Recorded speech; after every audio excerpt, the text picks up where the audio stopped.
film critics. As the Critical Flicks team, we will talk about the Upgrade movie, an interesting and different version of the cyberpunk genre.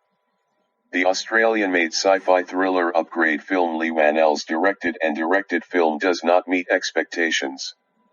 We see that director Whannell prefers a shape rather than content. This does not satisfy the audience who cares about the content.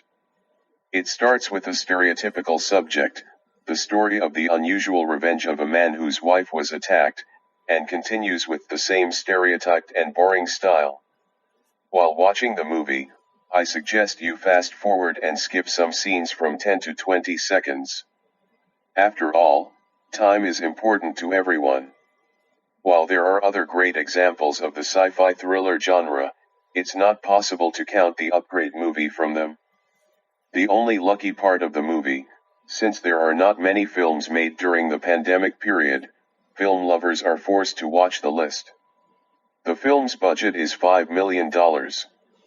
We more or less know that a good movie will not be released when money is limited. Because now the cinema audience pays attention to differences and quality.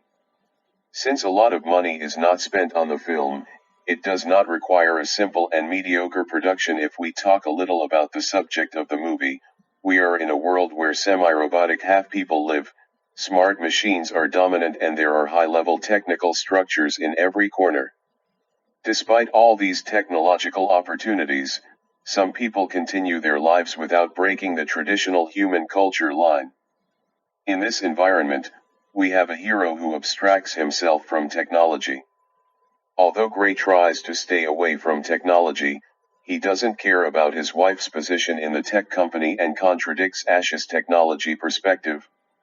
After the stereotype we mentioned above, his wife Asha was killed. And Gray realized that her body was paralyzed under the waist when her eyes were opened. Of course, we know very well what will happen at this point. Gray will continue to live and take revenge with a high-tech chip placed in the spinal cord. Of course, there is a basis for reaching this chip. Interestingly, Aaron, where he repairs his vehicles, sees by chance that he is working on a top-secret project. What do you think this project is? Of course, the chip called STEM, which will save you from stroke.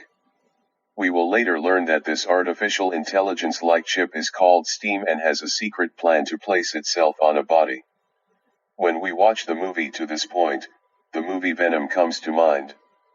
Just like Venom needs a body to survive, the artificial intelligence called STEM needs a body with the same logic.